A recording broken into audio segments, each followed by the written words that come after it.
Geography book பேக்கில் இருக்கக்கூடிய ஒரு சில முக்கியமான கலைச்சொற்கள் பார்ப்போம்ப்பா. கான்டினென்ட் அப்படின்னா கண்டம், அது நம்ம எல்லாத்துக்குமே தெரியும். இது பாருங்களேன், ஸ்ட்ரெயிட் அப்படின்னா நீர்ச்சந்தி, இஸ்துமஸ் அப்படின்னா நிலச்சந்தி. சரியா, இது ரெண்டும் ஞாபகம் வச்சுக்கோங்க. நீர்ச்சந்தி, நிலச்சந்தி. ஸ்ட்ரெயிட் அப்படின்னா நீர்ச்சந்தி, இஸ்துமஸ் அப்படின்னா நிலச்சந்தி. கல்ஃப் அப்படின்னா அது வளைகுடா. ரிஃப்ட் வேலி பிளவு பள்ளத்தாக்கு, ரீஃப் பவளப்பாறை. இது ரெண்டும் முக்கியம்ப்பா. அதாவது ரிஃப்ட் வேலி, ரீஃப், இது ரெண்டும் பார்த்து வச்சுக்கோங்க.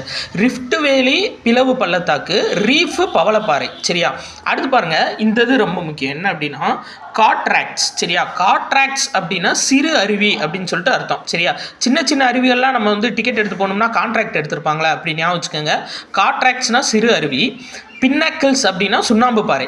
அதாவது பிக்கிள்னா ஊறுகாய் உங்களுக்கு தெரியும். அப்போ பின்னக்கிள்னா ஊறுகாய் வந்து பார்க்க ஒரு சுண்ணாம்பு சாப்பிட்ற மாதிரி இருக்குன்னு ஞாபகம் வச்சுக்கோங்க. அப்போ பின்னக்கிள்ஸ் அப்படின்னா அது வந்து சுண்ணாம்பு பாறை. சரியாப்பா, இது பாருங்க, இது முக்கியம். ரெக்ஸ் அப்படின்னா மணற்பாங்கான சமவெளி, அதாவது லெக்குன்னு ஞாபகம் வச்சுக்கோங்க. சரியாப்பா, இப்போ மணலில் நடந்தால் அப்படியே புதையும்ல கால், அந்த மாதிரி ஞாபகம் வச்சுக்கோங்க. லெக்குக்கு பதில் ரெக்ஸு.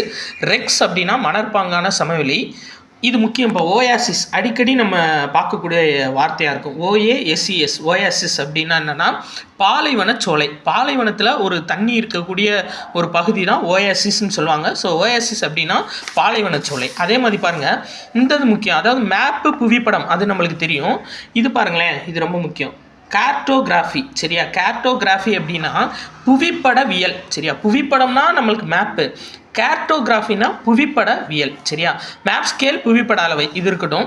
இந்த இது முக்கியம்ப்பா. என்னன்னா கேடஸ்டர். சரியா, கேடஸ்டர் அப்படின்னா அது வந்து காணி புவி பதிவேடு. அப்போது நம்மளுக்கு இது ரெண்டு தான் வித்தியாசமாக இருக்குது. சரியா, கார்டோகிராஃபியும் கேடஸ்டரும் வித்தியாசமாக இருக்குது. ஸோ கார்டோகிராஃபி அப்படின்னா புவிப்படவியல். சரியா, கார்டோகிராஃபினா புவிப்படவியல்.